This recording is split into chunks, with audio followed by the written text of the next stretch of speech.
नमस्कार साथियों, भारत की बात में आप सभी लोगों का स्वागत है। आज इस सेशन में हम बात करेंगे दो अंतर्राष्ट्रीय रिश्तों के सुधरने के बारे में। मेरे बैकग्राउंड में आप एक तस्वीर देख रहे हैं जिसमें दो देशों के प्रमुख एक दूसरे से गले मिलते हुए संभवतः यही कह रहे हैं कि आपसे कुछ मेरी ज़्यादा ही नज़दीकियाँ हो रही हैं। अगर आप परमिट करें तो क्यों ना हम एक दूसरे के गले लगकर अपने एक नई जीवन की पारी की शुरुआत करने, भुला कर के अपनी पहली आज़ादी दूसरी आज़ादी की तरफ क्यों ना निकल पड़े। तो साथियों, ये जो तस्वीर आप देख रहे हैं ये असल मायने में बांग्लादेश के वर्तमान में चीफ एडवाइज़र, जो अपने आप को प्रधानमंत्री समझते हैं कि राष्ट्रपति समझते हैं ये तो नहीं पता, लेकिन वो जिस व्यक्ति से गले लग रहे हैं वो व्यक्ति हैं जिसने इन्हें संभवतः बधाई दी होगी कि भैया बधाई हो, तुम भी देश वाले और हम भी देश वाले हैं, एक ही मिला था तोड़कर हमने दो कर लिए हैं।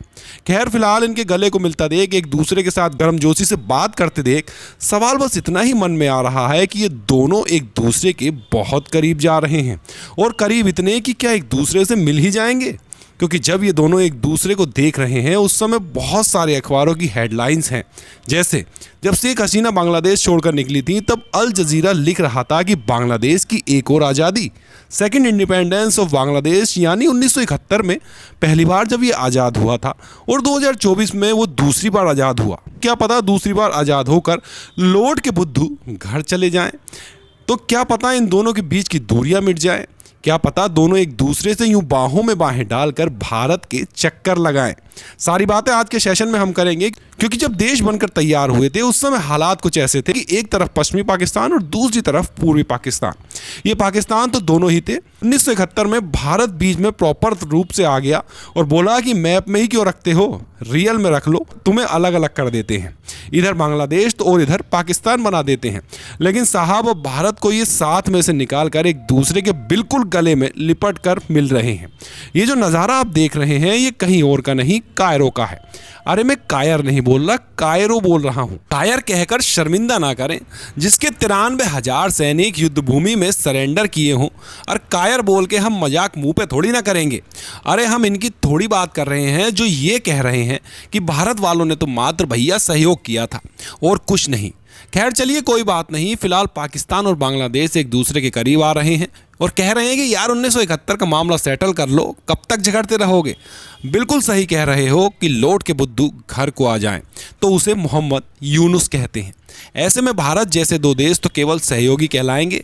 हम इन सारे देशों की बातों को ढंग से करेंगे, क्योंकि कुछ समय पूर्व इन्होंने जिस तरह से बांग्लादेश की आज़ादी में अपना नया बाप ढूंढ लिया है, मैं बाप की बात को बहुत अच्छे से कह रहा हूँ। 16 दिसंबर 1971 को जब बांग्लादेश पूर्णतः आज़ाद हुआ था, जिस पर भारत विजय दिवस मनाता है, उस दिन ये लोग भूल गए थे मुजीबुर रहमान को।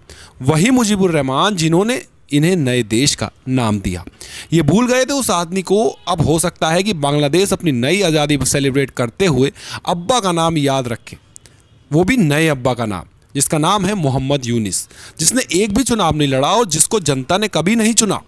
डेमोक्रेसी के नाम पर दुनिया जो खेला देख रही है ना, बांग्लादेश में हो सकता है कि एक नया ही अध्याय घट दे, क्योंकि पाकिस्तान बांग्लादेश की तर्ज पर नहीं अपना अलग रवैया रखता है।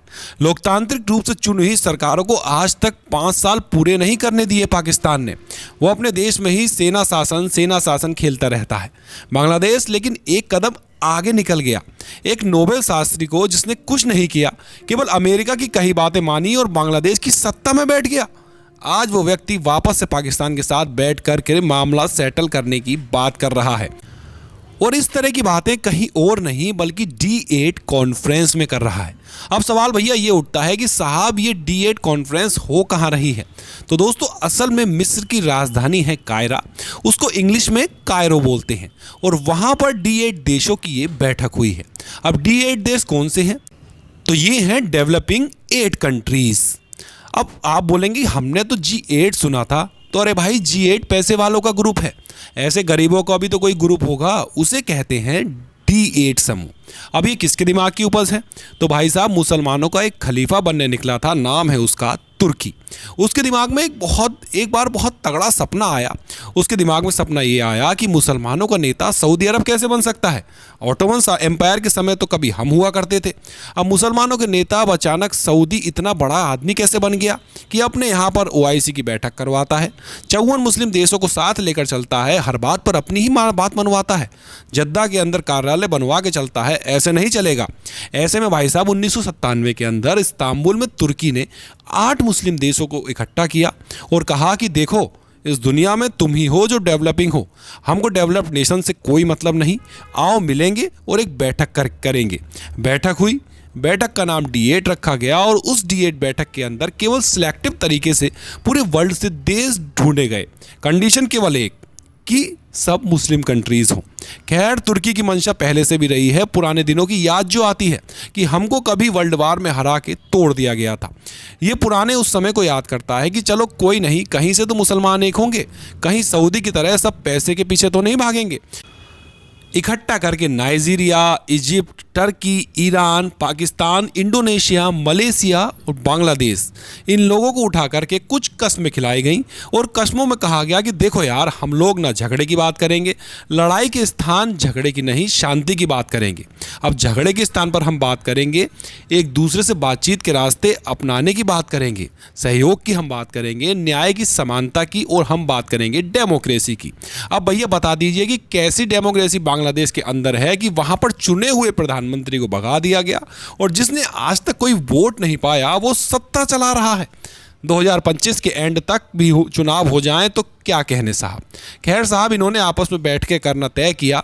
1997 में तुर्की के दिमाग में उपजा ये D8 पहली बैठक ही इस्तांबुल में बुलवाई गई।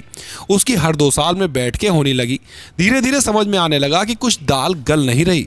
इन देशों ने दूरियां बनाना शुरू किया और 2012 के बाद 5 साल बाद 2017 में जाकर बैठक हुई।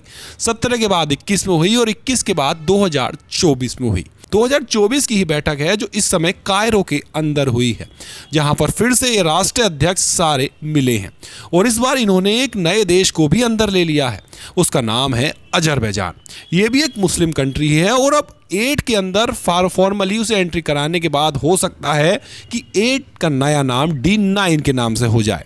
खैर, फिलहाल के लिए इस तस्वीर को देखिए जो कि इजिप्ट के कायरो की है। यहाँ के अल-सीसी आपको बीच में बैठे दिखाई दे रहे हैं। एक तरफ अर्दोगन है और एक तरफ ईरान के पजशकियन है। इधर की तरफ मलेशिया वाले बैठे हैं तो इधर पाकिस्तान वाले बराबर की जगह पर मोहम्मद यूनिस बैठे हैं। मतलब प्रधानमंत्री और राष्ट्रपतियों के बीच में मोहम्मद यूनिस सोच तो यही रहे होंगे कि थैंक यू भाई, आप मुझे इतनी बढ़िया जगह तो ले आए हैं। पद का नाम भले ही चीफ एडवाइज़र हो, किसी भी देश के अंदर, जर्मनी में चांसलर सुना है, भारत में प्रधानमंत्री, तो कहीं राष्ट्रपति पद का नाम सुना है। अब चीफ एडवाइज़र नाम का कोई पद होता है और राष्ट्रीय अध्यक्षों के बीच बराबर इज्जत पाता है तो भैया अब्बा को थैंक यू बोलना तो बनता ही है। नाम है उसका बाइडन। खैर, ये सब एक साथ तस्वीरों में यहाँ दिखे, कस्में खाई गई, देखो हम यूथ को इन्वेस्टमेंट और सपोर्ट देंगे ताकि वो भविष्य को सुधार सकें इकोनॉमी के अंदर। मोहम्मद यूनिस तो इसके कलाकार हैं ही। यूथ जो कॉलेज गोइंग है उनके कंधे पर बंदूक रख के सत्ता जो पाई है भाई साहब ने। खैर साहब, कोई बात नहीं, ऐसे में यहाँ पर प्रॉपर बैठक होती है। 11वीं बार बैठे हैं 1997 से लेकर अब तक। बातचीत के किनारे किनारे जिस तरह से मोहम्मद यूनिस यहाँ गए, इन्हीं किनारों में बातचीत इनकी शहबाज शरीफ से हुई।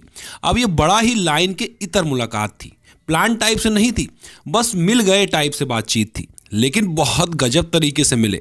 मतलब इतना गजब तरीके से मिले कि दोनों ने बातचीत करके कहा कि भाई 71 की बातों को सुलझाइए। मतलब कब तक हम यूं ही झगड़ते रहेंगे। इस्लामाबाद और ढाका के बीच के संबंधों को थोड़ा मजबूत करिए और दोनों देश एक दूसरे के साथ द्विपक्षीय संबंधों को और बढ़ाएं तो बेहतर होगा। तो ऐसे में साहब, ये तो चीफ एडवाइजर जो साहब है ना, इन्होंने अपने ट्विटर हैंडल पर इनके साथ मुलाकात की जानकारी साझा की। वहीं दूसरी ओर जो पाकिस्तान के शहबाज शरीफ हैं, इन्होंने भी भर भर कर एक दूसरे के साथ मुलाकात की, जानकारी साझा की और कहते हैं कि हम पुरानी लड़ाई को भूलकर एक दूसरे के साथ संबंधों को मजबूत करते हैं। हालांकि भारत, पाकिस्तान और बांग्लादेश 1974 में बैठकर एक दूसरे के साथ 71 की यादों को भुलाकर मामला पहले ही न्यूट्रलाइज कर चुके हैं, लेकिन अब ये कह रहे हैं कि 74 में साहब हो लिया था न्यूट्रलाइज, लेकिन अब कब तक झगड़ते रहेंगे। माना अब समय आ गया है, आप हमें अपने देश बांग्लादेश में घुसने का समय दो। साहब ने एक दूसरे को इनविटेशन दिया कि सर लौटकर वापस आइए। पाकिस्तान आने का न्योता यूनिस को मिला। यूनिस ने कहा कि आहा, एक और विदेश ट्रिप, चलिए तो ठीक है, जरूर आएंगे भैया, ऐसा कहकर एक दूसरे को इनविटेशन दिया गया। इन्होंने उनको और उन्होंने इनको एक दूसरे को बढ़िया इनविटेशन दिया।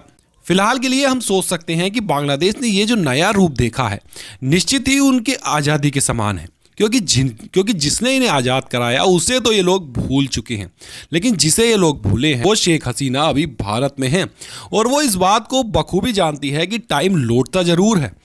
फिलहाल टाइम का नाम है ट्रंप। वो लौटा है और वो लौटा है तो शेख हसीना के दिन भी लौटेंगे जरूर। खैर, तब तक के लिए इन्हें खुश होने का अवसर दिया जाए। शेख हसीना जब यहाँ से निकलकर भारत पहुंची थी तो बांग्लादेश ने अपनी सेकंड इंडिपेंडेंस मनाई थी। अब यहाँ पर देखें, अल जजीरा ने बाकायदा इसे लिखा था कि ये बांग्लादेश की सेकंड इंडिपेंडेंस है। हाँ बिल्कुल, और जब कोई देश आज़ादी पाता है तो गुलामी की सारी चीज़ें तोड़ देता है। तोड़ते तोड़ते इन्होंने भारत के साथ रिश्ते तोड़ दिए जिसने इनको आज़ाद कराया, और भारत को बुरा मानने के लिए अपने ही देश के नागरिकों में जो हिंदू रह रहे थे उनके साथ अत्याचार किया ताकि वो भारत को एहसास दिला सके कि हम अपनों को मार के भी तुम्हें दुख पहुंचा सकते हैं। भाई तगड़ा काम किया था बांग्लादेश ने। इस तरह से हालात पैदा किए कि जो शेख मुजीबुर रहमान इनके देश की पहचान थी, जिन्होंने बांग्लादेश को कभी पहचान दिलाई, उनकी स्टैचू को उखाड़ कर फेंक दिया। मतलब इस बांग्लादेश ने जो नया रूप देखा वो काबिले तारीफ था। अब्बा का नाम भूलते हुए संतानों को शायद ही किसी ने देखा होगा। इस तरह से डिस्ट्रॉय किया गया आइकन्स को जो 1971 के थे। भाई साहब, जो सरेंडर की तस्वीरें बांग्लादेश में लगी थी कि पाकिस्तान की सेना ने 1971 में कैसे सरेंडर किया था, उन्हें तोड़ दिया गया। भाई इन्होंने तोड़ते हुए कहा कि कोई सरेंडर वेरेंडर नहीं हुआ था, हम तो बस ऐसे ही खेल खेल रहे थे। हमको क्या पता था कि हमारी आज़ादी सेकंड फेज में आएगी, शेख हसीना के जाने के बाद आएगी। खैर, इन्होंने इन तस्वीरों को भी तोड़ डाला। ऐसे में बांग्लादेश शेख हसीना के मुजीबुर रहमान के बाहर निकलने के बाद जो नया टाइम फील कर रहा है उसमें मुजीबुर रहमान की तस्वीर नोट पे से हटाना भी शामिल है, और साथ साथ शामिल है पाकिस्तान के करीब जाना। ऐसे में पाकिस्तान, जो कि खुद तंगहाल है, वो कार्गो में बाल भर भर कर बांग्लादेश में भेजता है ताकि एक दूसरे के रिश्ते बहुत अच्छे से हो सकें। और तो और बांग्लादेश वीज़ा रूल में रिलैक्सेशन देता है पाकिस्तानियों को कि आप आराम से आइए। साथ ही साथ बांग्लादेश के अंदर जो पाकिस्तान हाई कमिश्नर हैं उनकी बहुत तेज़ी से मुलाकातें होने लगती हैं। तो क्या हम ये मान लें कि पाकिस्तान के प्रधानमंत्री और बांग्लादेश के चीफ एडवाइज़र कुछ जल्दी ही बड़ा काम करने वाले हैं? मान सकते हैं, क्योंकि गर्मजोशी तो यही कहती है कि आने वाले समय में ये अपने बीच में फंसे भारत को बाईपास करना चाहेंगे। अब भारत को बाईपास करने का एक ही तरीका है कि दोनों एक दूसरे को टो करके एक दूसरे के पास ले जाएं। खैर, मोहम्मद यूनिस इन दिनों एडवाइज़र बनकर पाकिस्तान से दोस्ती बढ़िया निभा रहे हैं, इस कीमत पर कि भारत ने इनके साथ बुरा किया, क्योंकि शेख हसीना को शरण जो दी। भारत को शेख हसीना देखकर बांग्लादेशी ये मानते हैं कि असल में भारत ही चला रहा था बांग्लादेश को। अब तक हम भारत से आज़ाद हुए हैं, तो जो बांग्लादेशी भारत से आज़ाद होने की खुशी मना रहे हैं उस बात को दुनिया के अखबार भी लिख रहे हैं। उनका कहना है कि शेख हसीना के दिल्ली चले जाने से भारत और बांग्लादेश के जो संबंध हैं वो बिगड़े हैं। ये आज की हेडलाइन है। खैर, भारत को पुरानी आदत है। भारत दलाई लामा को भी चीन से तिब्बत से भारत बुला लिया था, चीन से संबंध खराब कर लिए, लेकिन फिर भी हमारे संस्कारों में है कि अगर कोई हमारे पास शरण मांगने आता है तो उसे हम शरण जरूर देते हैं। ये बुद्ध की भूमि है साहब, जो बुद्धम शरणम गच्छामि को मानती है। हम शरण देते हैं, हम इस बात में नहीं फंसते कि आप हमारे पास आएँ तो हम आपको इसलिए निकाल देंगे कि नहीं, अब जाओ और उन्हीं लोगों के बीच जाकर मरो जो तुम्हारे कपड़े राष्ट्रपति भवन से, प्रधानमंत्री भवन से लूट रहे हैं। हम किसी महिला के साथ ऐसा अत्याचार होते नहीं देख सकते। खैर, मोहम्मद यूनिस जो भी सोचते हैं शेख हसीना लौटें, ये हम सोचते हैं। ऐसा क्यों सोचते हैं? क्योंकि शेख हसीना जब भारत में हैं और हिंदुओं के साथ जो बांग्लादेश में हो रहा है उस पर वो बोल रही हैं और कह रही हैं कि हिंदुओं के साथ जो जीनोसाइड हो रहा है, साथ ही वो ये भी मानती हैं कि बांग्लादेश के इस पूरे माहौल में जो कोई व्यक्ति है तो वो मोहम्मद यूनुस हैं। और मोहम्मद यूनुस खुद जानबूझकर इलेक्शन नहीं होने देना चाहता, क्योंकि उसकी कोई लोकप्रियता नहीं है, वो पोपट है। और उस पोपट को बैठाने के पीछे है अमेरिका। और ऐसे में अमेरिका में बाइडन का जो प्यार है, जो इनको मिला हुआ है, वो प्यार सिमट जाएगा जनवरी में। और सिमटे इसका प्रमाण ऑलरेडी ट्रंप के रूप में मिल चुका है। मतलब हसीना की आवामी लीग को तुम दूर कर सकते हो, लेकिन जब ट्रंप आएंगे तो वो क्या कुछ करेंगे, इसकी उम्मीद शेख हसीना पहले लगा चुकी हैं। क्योंकि ट्रंप ने जीतने से पहले ही कह दिया था कि मैं जो हिंदुओं के खिलाफ हिंसा बांग्लादेश में हो रही है उसको स्ट्रांगली कंडेम्ड करता हूं। इन्होंने बाकायदा ट्वीट भी किया था इलेक्शन में जाने से पहले। और साथ ही शेख हसीना ने अपने आप को प्रधानमंत्री मानते हुए डोनाल्ड ट्रंप की जीत पर एक लेटर भी भेजा था। ये तारीख गवाह है 6 नवंबर की, जिस दिन बांग्लादेश की आवामी लीग यानी शेख हसीना की पार्टी की तरफ से ट्रंप को लेटर भेजकर कहा गया था कि ट्रंप महोदय, मुझे याद है आपके साथ पुरानी मीटिंग जब आप आए थे, तब हमारे रिश्ते कितने बेहतर थे। इसका मतलब शेख हसीना इस इंतजार में है कि जैसे ही ट्रंप सत्ता में आएंगे बांग्लादेश की फिर से हालत खराब होगी और शेख हसीना लौटकर सत्ता में जाएंगी। इंतजार तब तक का ही है, लेकिन भारत तब तक केवल प्रतिक्रियाओं में वेट एंड वॉच की पॉलिसी अपना रहा है। अब इस वेट एंड वॉच के हालात में बांग्लादेशी रूपी ऊंट किस करवट बैठता है, ये तो आने वाला वक्त ही बताएगा।